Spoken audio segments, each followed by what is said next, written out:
तो hi friends, welcome है आप सभी का। नमस्कार, जोहार। देखिए, ग्राम रोजगार सेवक के लिए जो लोग अप्लाई किए थे, चाहे आप दूसरा पोस्ट भी है जिसमें अकाउंट असिस्टेंट, मनरेगा के तहत ये सारी पोस्टें निकली थी। ठीक है, पूर्वी सिंहभूम में जमशेदपुर से। तो जो भी लोग अप्लाई किए थे, चाहे अकाउंटेंट के लिए किए हो, चाहे असिस्टेंट इंजीनियर के लिए, चाहे जूनियर इंजीनियर के लिए, चाहे कंप्यूटर ऑपरेटर या ग्राम रोजगार सेवक या फिर ब्लॉक प्रोग्राम ऑफिसर, ये सभी का लिस्ट आ चुका है। ठीक है, फाइनली। बहुत टाइम लगाया ना, बहुत टाइम। चलिए जानते हैं डिटेल में। इस वीडियो को देखिएगा गौर से, अगर आप अप्लाई किए थे तो, और नहीं अप्लाई किए थे तो फिर केवल जानकारी मिलेगा। ठीक है, फायदा कुछ नहीं होगा। जिला दंडाधिकारी एवं उपायुक्त का कार्यालय, पूर्वी सिंहभूम, जमशेदपुर। मनरेगा नियुक्ति कोषांग। महात्मा गांधी राष्ट्रीय ग्रामीण रोजगार गारंटी अधिनियम मनरेगा के अंतर्गत 2023 में कुछ वैकेंसी था। लगभग कितना, 200 के आसपास वैकेंसी था ना। 200 नहीं यार, 120-30 को वैकेंसी था सब मिला के। तो बोला गया है कि इसमें जो 2023-24 में आवेदित पद, जिसमें बीपीओ था, असिस्टेंट इंजीनियर, ये सारे पोस्ट थे, और ग्राम रोजगार सेवक। ठीक है, इन सभी की आप लोग ऑनलाइन अप्लाई किए थे। ठीक है, और बोला जा रहा है कि आपका औपबौद्धिक सूची तैयार किया गया है। ठीक है, दावा आपत्ति दर्ज करने के लिए अगर किसी को डाउट लगता है, अभी मैं लिस्ट दिखाऊंगा, अगर किसी को लगता है कि नहीं ये जो है यहाँ पे मेरा गलत चीज बताया गया है, रिजेक्ट किया गया है किसी कारणवश, और अगर आप सुधारना चाहते हैं तो आप औपबौद्धिक सूची को सुधार सकते हैं। ठीक है, और त्रुटि यानी कि कुछ गलती की गई है, उसको सुधारने का जो लास्ट डेट रखा गया है वह रखा गया 3 मार्च तक। 3 मार्च तक आप सुधार सकते हैं। ठीक है, आपको डीसी ऑफिस जाना होगा जमशेदपुर, वहां जाके सुधारना होगा। चलिए अब मैं आपको लिस्ट दिखाता हूँ, और ये लिस्ट मैं आपको पीडीएफ में दे दूंगा। देखिए, ये लिस्ट मैं आपको पीडीएफ में यहाँ का दे दूंगा।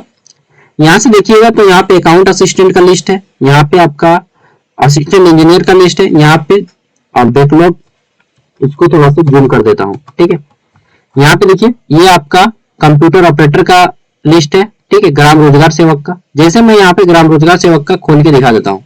ठीक है, तो बोला गया है कि जिला ग्रामीण विकास शाखा, पूर्वी सिंहभूम, पद का नाम ग्राम रोजगार सेवक। ठीक है, दावा आपत्ति हेतु औपबौद्धिक सूची। इसमें बोला गया है सबसे पहले आवेदन संख्या है, आवेदक का नाम है, यहाँ पे आपका नाम रहेगा, यहाँ पे आपके फादर का नाम रहेगा। ठीक है, और कोई गर्ल्स है अप्लाई की थी तो हस्बैंड का नाम, जो भी है। और यहाँ पे आपको बताया गया अभियुक्ति में, जैसे इनका अभियुक्ति बोला गया है कि inter marksheet not affiliated, sorry not attested, यानी कि इन्होंने जो इंटर का मार्कशीट नहीं दिया था, तो इंटर का मार्कशीट नहीं दिया था तो इनको अगर इंटर का मार्कशीट देके जा रही है तो ये इनका एक्सेप्ट कर लिया जाएगा। ठीक है, उसके बाद देखिए इनका बोला गया है, जैसे संजीत गोप का, इनका बोला गया है कि diploma marksheet not attested, BA marksheet not attested, तो मार्कशीट नहीं दी है, इस कारण इनका रिजेक्ट हो गया। ठीक है, रिजेक्ट नहीं हुआ है, सुधारने का मौका दिया गया है, अगर आप चाहे तो सुधार सकते हैं। उसके बाद इनका देखिए तो एफिडेविट नॉट अटेस्टेड, तो इन्होंने एफिडेविट नहीं दिया था। उसके बाद बहुत सारा, अब जिनका कुछ भी नहीं है, जैसे इनका खाली है, इनका भी ब्लैंक है, इनका ब्लैंक है, तो जिनका ब्लैंक है ना, उसका मतलब उनका सब कुछ सही है, कोई कुछ करने की जरूरत नहीं है, जिसका यहाँ पे अभियुक्ति में। ठीक है, अभियुक्ति मतलब रिमार्क, आप समझ लीजिए, इंग्लिश में इसको रिमार्क बोलते हैं। अगर आपका रिमार्क में ब्लैंक है इस तरह से, यानी कि आपका फॉर्म अच्छे से जमा हो चुका है, आपको कुछ करने की जरूरत नहीं है। लेकिन आपका यहाँ पे कुछ इस तरह से लिखा हुआ है, जनरल, ओवर एज जिनका, उनका तो रिजेक्ट हो ही जाएगा, उसका कोई फिर बातें नहीं बनता है।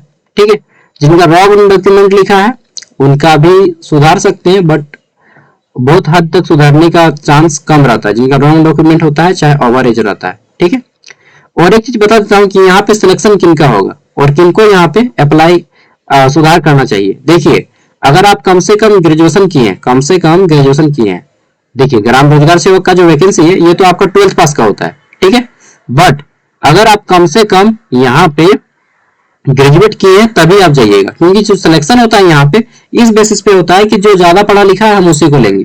ठीक है, यहाँ पे जो सिलेक्शन प्रोसेस रखा जाता है ग्राम रोजगार सेवक के लिए, वह रखा जाता है कि जो व्यक्ति ज्यादा पढ़ा लिखा है उसी को सिलेक्शन दिया जाएगा। इसलिए आप कम से कम अगर आप ग्रेजुएट किए तभी यहाँ पे जाइए, और एमए किए तब तो बिल्कुल जाइए, एमए एमकॉम एमएससी जो भी किए हैं। अगर आप पीजी किए हैं तब तो बिल्कुल जाइए, क्योंकि पीजी किए तो आपका डेफिनेटली सिलेक्शन होगा, लेकिन ग्रेजुएशन किए तो सिलेक्शन हो भी सकता है, नहीं भी हो सकता है।